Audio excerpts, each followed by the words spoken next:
بالله من الشيطان الرجيم.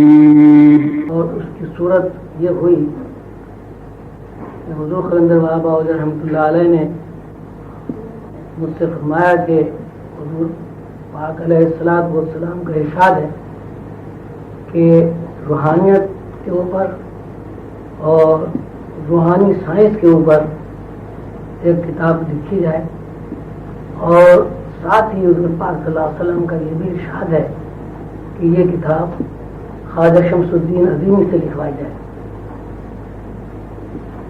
حضور پاک صلی اللہ علیہ وسلم کے ارشاد کے مطابق حضور قلندر بابا اولیاء رحمۃ اللہ علیہ نے ایک پروگرام ترتیب دیا اور کتاب لکھنے کا وقت متعین ہوا۔ صبح 4 بجے سے 5 بجے تک یا 6 بجے تک جتنا بھی وقت ملا، حضور قلندر بابا اولیاء رحمۃ اللہ علیہ نے لفظ بولے اور میں نے قلم بند کیے۔ اس کتاب کی ایک خصوصیت یہ بھی ہے کہ جب حضور قلندر بابا اولیاء رحمۃ اللہ علیہ لفظ بولتے تھے تو ان لفظوں کا میرے اوپر ایک خاص اثر یہ مرتب ہوتا تھا کہ غنود کی طاری ہو جاتی تھی، دماغ کے اوپر ایک بوجھ سا پڑتا تھا، اور اس بوجھ کی وجہ سے میں کبھی سو جاتا تھا، کبھی بے خبر ہو جاتا تھا، اور اس بوجھ کو دھونے کے لیے مجھے کئی مرتبہ ایسا اتفاق ہوا کہ بار بار وضو کرنا پڑا، منہ ہاتھ دھونا پڑا۔ کئی ہفتوں کے بعد میرے دماغ میں، شعور میں اتنی سکت پیدا ہوئی کہ میں ان الہامی الفاظ کا جو دباؤ تھا وہ برداشت کرنے کے قابل ہو گیا، اور یہ کتاب باقاعدہ شروع ہو گئی۔ لوح قلم کی تحریر خالص الہامی تحریر ہے، اور اس میں جو قوانین بیان کیے گئے ہیں وہ لوح محفوظ سے منتقل ہوئے ہیں۔ ایک مرتبہ میں نے حضور قلندر بابا اولیاء رحمۃ اللہ علیہ سے پوچھا کہ یہ آپ جو لکھواتے ہیں یہ کتاب، یہ اب تک دنیا میں جتنی کتابیں تصوف کے بارے میں میری نظر سے گزری ہیں اس میں یہ اس قسم کے واقعات کہیں نہیں ملتے، نہ ہی روحانیت کے قانون کو کسی نے اس طرح کھول کر بیان کیا ہے، آپ یہ کیسے لکھتے ہیں؟ تو حضور قلندر بابا علیہ رحمۃ اللہ نے مجھ سے فرمایا کہ بھائی میں لوح محفوظ پر دیکھتا ہوں اور وہاں جو کچھ پڑھتا ہوں یہاں بول دیتا ہوں۔ پھر یہ ہوا کہ جیسے جیسے کتاب آگے بڑھی اور میری ذہنی صلاحیت میں اضافہ ہوا اور میرا شعور اس قابل ہوا کہ اس الہامی تحریر کو برداشت کر سکے، تو یہ صورت واقع ہوئی کہ جب حضور قلندر بابا رحمۃ اللہ علیہ بولتے تھے وہ الفاظ میرے کانوں میں پڑتے تھے، اور ان الفاظ کے بعد ایسی صورت ہوتی تھی کہ میری اندر کی نظر کھل جاتی تھی، اور جو کچھ وہ بیان فرماتے تھے ایک طرف میں کاغذ پر قلم سے لکھتا تھا اور دوسری طرف ایسا لگتا تھا کہ کوئی اسکرین ہے اور میں اس اسکرین پر وہی الفاظ، وہی تشریح دیکھ رہا ہوں۔ کئی مرتبہ دیکھنے میں اتنی گہرائی پیدا ہو جاتی تھی کہ وہ میں لکھنا ہی بھول جاتا تھا، اور نتیجے میں اسباق یا تحریر جو وہ لکھوا رہے تھے اس کو بند کرنا پڑتا تھا، اور پھر وہ دوبارہ شروع کی جاتی تھی۔ اب بھی اس کتاب کا یہ وصف ہے کہ اگر کوئی آدمی ذہنی یکسوئی کے ساتھ، تفکر کے ساتھ، کنسنٹریشن کے ساتھ اس کتاب کا مطالعہ کرے اور بار بار اس کتاب کو مطالعہ کرے تو اس الہامی کتاب کے مندرجات میں جو حکمت ہے، جو قانون ہے، جو اس کا پس منظر ہے، وہ فلم کی طرح آنکھوں کے سامنے آ جاتا ہے۔ مثلاً اگر اس کتاب میں کہیں جنت کا تذکرہ ہے، جیسے کہ ابھی آپ سنیں کہ جنت میں آبشاریں ہوتی ہیں، جنت میں پھل ہوتے ہیں، جنت میں باغات ہوتے ہیں، جنت میں محلات ہوتے ہیں، جنت کی اپنی الگ ایک فضا ہے۔ تفکر کرنے والا بندہ اور کنسنٹریشن جس کو حاصل ہو وہ بندہ جب اس کتاب میں جنت کا تذکرہ پڑھے گا تو ساتھ ساتھ اس کی دماغ کی اسکرین پر جنت فلم کی طرح رقصہ ہو جائے گی، وہ جنت کو دیکھ لے گا۔ بہت عرصے کے بعد حضور قندر بابا اولیاء رحمۃ اللہ علیہ کے وصال کے بعد بالآخر اللہ تعالیٰ نے میری دعاؤں کو سنا اور ایسے حالات پیدا ہو گئے یہ کتاب زیور طبعات سے آراستہ ہو گئی اور چھپ کر ہمارے پاس ہمارے ہاتھوں میں آ گئی۔ اس کتاب کو جب لوگوں نے پڑھا تو ہر طرف سے یہی ایک آواز آئی کہ کتاب سمجھ میں نہیں آتی، حالانکہ لفظ بہت آسان اردو میں لکھے ہیں، لفظوں کے جو جوڑ ہیں وہ بھی سمجھ میں آتے ہیں، لیکن کتاب پڑھنے کے بعد اس کا کوئی مفہوم ذہن کے اوپر مرتب نہیں ہوتا۔ اور ظاہر ہے کتاب کا مفہوم اس لیے مرتب نہیں ہوا کہ ایک تو یہ بات تھی کہ اس قسم کی تحریریں تاریخ انسانی میں کہیں موجود ہی نہیں تھی۔ یہ پہلی تحریر ہے جو انسانی تاریخ میں روحانیت کے موضوع پر اپنی حکمت کے ساتھ، اپنی سائنس کے ساتھ، اپنے قانون کے ساتھ ہمارے پاس موجود ہے، اور یہ ہمارے اوپر رسول اللہ صلی اللہ علیہ وسلم کا بہت بڑا کرم ہے اور ان کی رحمت ہے کہ انہوں نے اپنے منظور نظر، اپنے وراثت یافتہ، اپنے اہل بیت سید محمد عظیم برخیا المعروف حضور قلندر بابا اولیاء رحمۃ اللہ علیہ کو حکم دیا کہ روحانی سائنس کے اوپر ایک کتاب ترتیب دی جائے۔ جب لوگوں نے مجھ سے بار بار یہ کہا کہ کتاب کی تفہیم ذہن نشین نہیں ہوتی، اور پھر سلسلے کے دوستوں نے، روحانی شاگردوں نے، اس میں لڑکے بھی تھے، اس میں لڑکیاں بھی شامل تھیں، خواتین بھی ہیں اور مرد حضرات بھی، تو سب نے بیٹھ کر یہ فیصلہ کیا کہ لوح قلم کتاب کی تشریح لکھی جائے۔ وقت مقرر ہوا اور میں نے اللہ کا نام لے کے ڈرتے ڈرتے، اس لیے کہ مجھے قطعاً اس بات کا یقین نہیں تھا کہ اتنی بڑی الہامی کتاب کی میں تشریح بیان کر سکوں گا، لیکن بہرحال رسول اللہ صلی اللہ علیہ وسلم کی رحمت کا سہارا لے کر اور حضور قلندر بابا اولیاء رحمۃ اللہ علیہ کی نسبت سے میں نے لوح قلم کی تشریح شروع کی، اور وہ اسباق کے طرح پر اس کو لوگوں کے سامنے بیان کرنا شروع کیا۔ بڑا ہی عجیب ماحول اللہ کے فضل و کرم سے ہو گیا کہ اس میں ایک طرف خواتین اور لڑکیاں تھیں، دوسری طرف مرد حضرات تھے۔ جب میں تشریح بیان کرتا تھا تو لوگ اسے کاپیوں میں بھی لکھتے تھے، کچھ لوگ اس کے نوٹ دیتے تھے، اور کیسٹس بھی اس کے کئی لوگوں نے بھرے۔ یہ سلسلہ چلتا رہا اور مسلسل 3.5 سال تک ہفتے میں ایک بار اس کی کلاس ہوتی رہی، اور 3.5 سال کی مدت میں لوح قلم کی تشریح مکمل ہو گئی۔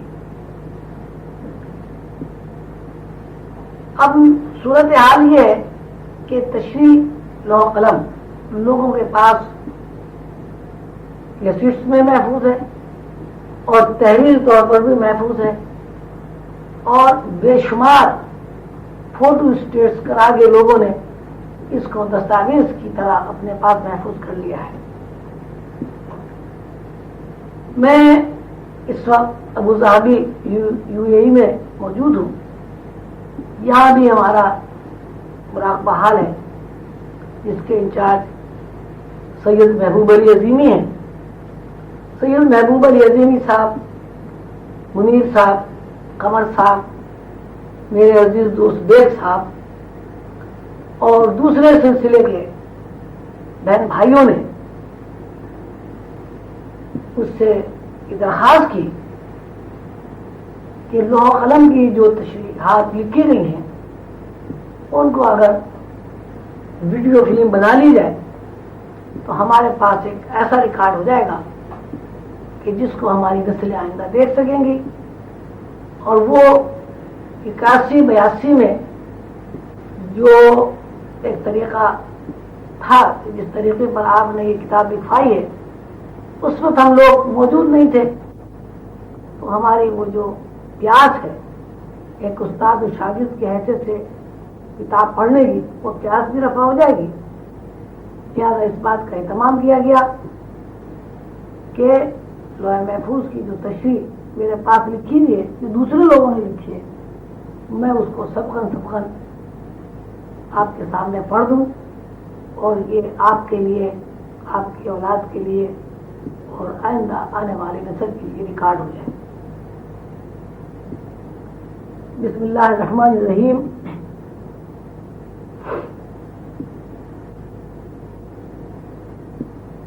پہلا سبق اس طرح شروع ہوا،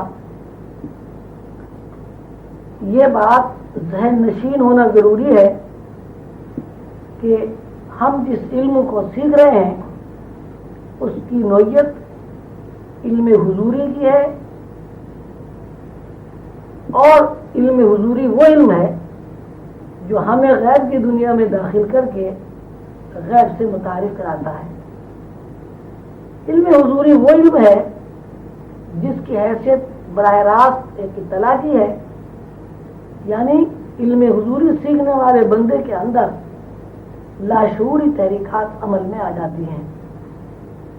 لاشعوری تحریکات عمل میں آ جانے سے مراد یہ ہے کہ حاضر کے اوپر ان باتوں کا جو بیان کی جا رہی ہیں ایک نقش ابھرتا ہے۔ مثلا اگر ہم علم حضوری سکھانے والا کوئی استاد کبوتر کہتا ہے تو حافظ کی سطح پر یا ذہن کی اسکرین پر کبوتر کا ایک خاکہ سا بنتا ہے، اور جب الفاظ کے اندر گہرائی پیدا ہوتی ہے تو دماغ کے اندر پھر واقع کبوتر اپنے پورے خد و خال کے ساتھ بیٹھا ہوا نظر آتا ہے۔ اسی طرح جب استاد کسی سیارے یا ستارے کا تذکرہ کرتا ہے، حافظ کی اسکرین پر روشن اور دمکتا ہوا ستارہ محسوس ہوتا ہے۔ اسی طرح روحانی استاد جب جنت کا تذکرہ کرتا ہے تو جنت سے متعلق جو اطلاعات ہمیں مل چکی ہیں، ان اطلاعات کی ایک فلم دماغ کے اندر چلنے لگتی ہے اور ڈسپلے ہوتی بھی محسوس ہوتی ہے۔ ہمارے ذہن کے اندر یہ بات ہمیں نقش کراتی ہے کہ جنت ایک ایسا باغ ہے جس میں خوبصورت خوبصورت پھول ہیں، آبشاریں ہیں، دودھ کی طرح سفید پانی کی نہریں ہیں، شہد کی طرح میٹھے پانی کی نہریں ہیں، اور وہاں ایسے خوبصورت مناظر ہیں جن کی نظیر دنیا میں نہیں ملتی۔ یہ علم حضوری کی مختصر تعریف ہے۔ ہم علم حضوری اور علم حصولی میں جب فرق محسوس کرتے ہیں تو اس میں یہ فرق ہے کہ جب کوئی استاد اپنے بھی شاگرد کو تصویر بنانا سکھاتا ہے تو وہ گراف کے اوپر تصویر بنا دیتا ہے، اور وہ یہ بتا دیتا ہے کہ اتنے خانوں کو اس طرح کاٹ دیا جائے تو آنکھ بن جاتی ہے، اور اتنی تعداد میں خانوں کے اوپر پینسل پھیر دی جائے تو ناک بن جاتی ہے۔ گراف کے اندر چھوٹے چھوٹے خانوں کو اس طرح ترتیب سے کاٹا جائے تو سر بن جاتا ہے، وغیرہ وغیرہ. اور شاگرد جتنے ذوق و شوق سے استاد کی رہنمائی میں ان خانوں کے اندر تصویر کشی کرتا ہے، اسی مناسبت سے وہ فنکار بن جاتا ہے. اس کے برعکس علم حضوری ہمیں بتاتا ہے کہ ہر انسان کے اندر تصویر بنانے کی صلاحیت موجود ہے. ہر انسان کے اندر کرسی بنانے کی صلاحیت موجود ہے. ہر انسان کے اندر کرتا قمیض سینے کی صلاحیت موجود ہے. اس کا استاد کا کام صرف اتنا ہے کہ اس نے شاگرد کے اندر موجود لوہار، درزی، بڑھائی، مصور بننے کی صلاحیت کو متحرک کر دیا ہے. اب ہم اس بات کو ذرا اور وضاحت سے بیان کرتے ہیں. دنیا میں جو کچھ موجود ہے یا آئندہ ہونے والا ہے یا گزر چکا ہے، وہ سب خیالات کے اوپر رواں دواں ہے. اگر ہمیں کسی چیز کے بارے میں کوئی اطلاع ملتی ہے، بالفاظ دیگر اس چیز کا خیال آتا ہے، وہ چیز ہمارے لیے موجود ہے. اور اگر ہمیں اپنے اندر سے کسی چیز کے بارے میں اطلاع نہیں ملتی یا کسی چیز کے بارے میں خیال نہیں آتا تو وہ چیز ہمارے لیے موجود نہیں ہے.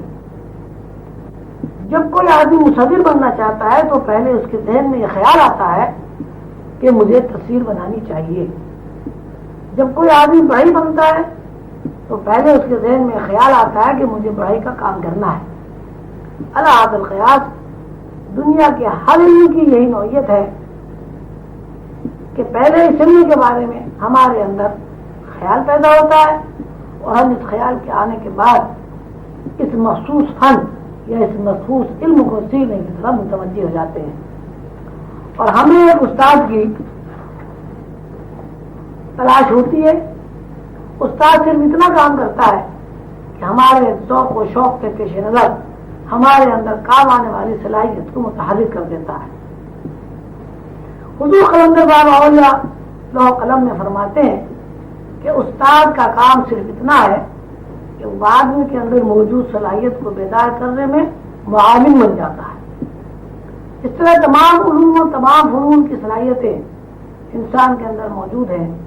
اسی طرح روحانی علوم حاصل کرنے کی صلاحیتیں انسان کے اندر موجود ہیں. جب کوئی آدمی تصویر بنانا سیکھ لیتا ہے تو اس کا نام مصور ہو جاتا ہے، اور جب کوئی آدمی فرنیچر بنانے میں ماہر ہو جاتا ہے تو اس کا نام بڑھئی رکھ دیا جاتا ہے. اگر کوئی آدمی سائنسی اعتبار سے کوئی چیز ایجاد کر لیتا ہے تو سائنسداں بن جاتا ہے. اگر کوئی بندہ اپنے استاد کی مدد سے اپنے اندر روحانی صلاحیتوں کا سراغ پا لیتا ہے تو اس کا نام روحانی انسان ہو جاتا ہے. لوح قلم میں اسی روحانی انسان کی صلاحیتوں کو متحرک اور بیدار کرنے کے طریقے بیان کیے گئے ہیں.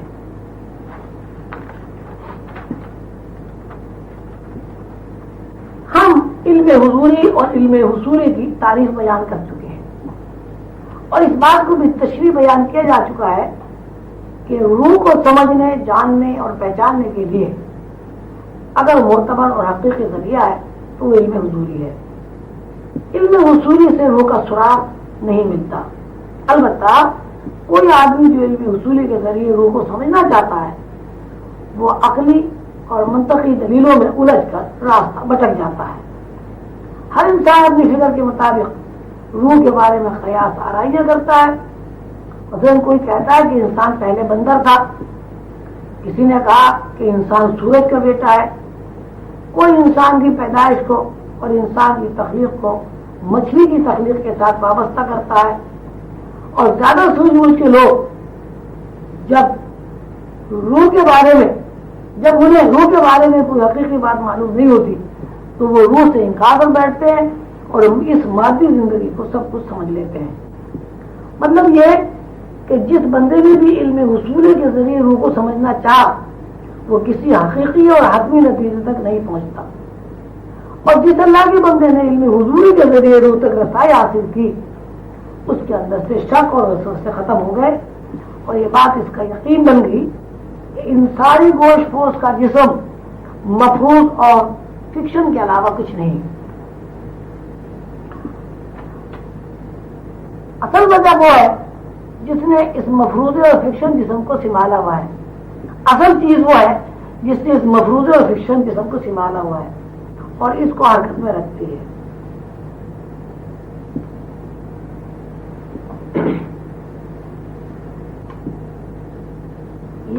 اور جب وہ جسم سے تعلق کر لیتی ہے تو جسم کی حرکت ختم ہو جاتی ہے. اس وقت ہمارے سامنے انسان کا تجزیہ ہے کہ انسان کیا ہے, ہم اس کو کس طرح جانتے اور پہچانتے ہیں, اور پھر واقعی اس کی اپنی حیثیت کیا ہے. ہم انسان کو اس طرح جانتے ہیں وہ یہ ہے کہ ہڈیوں کا ایک ڈھانچہ ہے, ہڈیوں کے ڈھانچے پر پٹھوں اور گوشت کی بناوٹ سے ایک تصویر بنی ہوئی ہے. اس کو زیادہ واضح طور پر اس طرح کہا جا سکتا ہے کہ ہڈیوں کے ڈھانچے کے اوپر رگ پٹھے ایک قسم کی پٹیاں ہیں جن پٹیوں سے ہڈیوں کو چھپایا گیا ہے. ان پٹیوں کے اوپر روئی رکھی ہے, اس روئی کے اوپر پلاسٹر چڑھا دیا گیا ہے. پٹیاں رگ پٹے ہیں, روئی گوشت ہے اور کھال پلاسٹر ہے. لیکن اس صورت کے باوجود جسم کے اندر اپنی کوئی حرکت نہیں ہے, کوئی اور چیز ہے جو اسے حرکت میں رکھے ہوئے ہے. مثلا ایک مٹی کا شیر بناتے ہیں, اس شیر کو ایسی جگہ رکھ دیتے ہیں جہاں گرد و غبار اڑتا رہتا ہے. وہ گرد و غبار شیر کے اوپر جم جاتا ہے.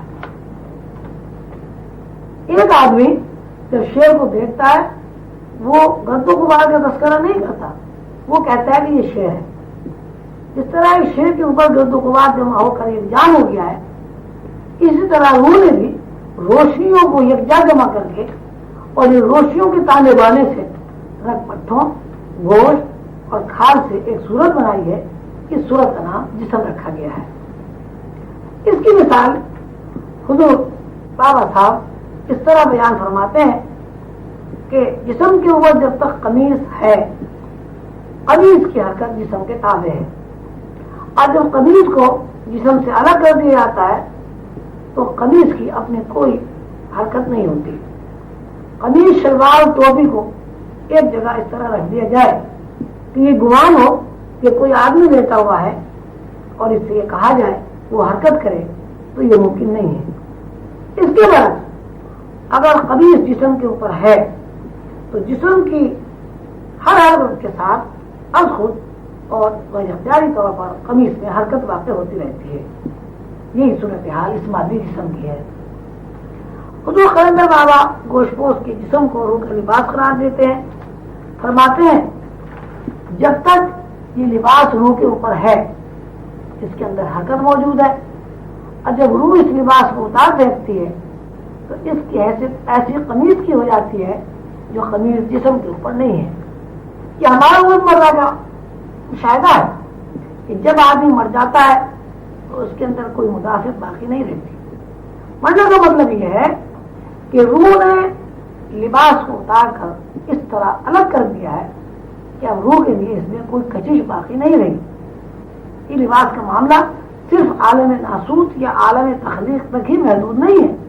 روح ہر زون میں, ہر مقام میں, ہر تنزل کے وقت اپنے ایک نیا لباس بناتی ہے اور اس لباس کے ذریعے اپنی حرکات کا اظہار کرتی ہے. نہ صرف یہ کہ اپنی حرکات و سکنات کا لباس کے ذریعے اظہار کرتی ہے بلکہ اس لباس کی حفاظت بھی کرتی ہے. اس لباس کو نشو و نما بھی دیتی ہے.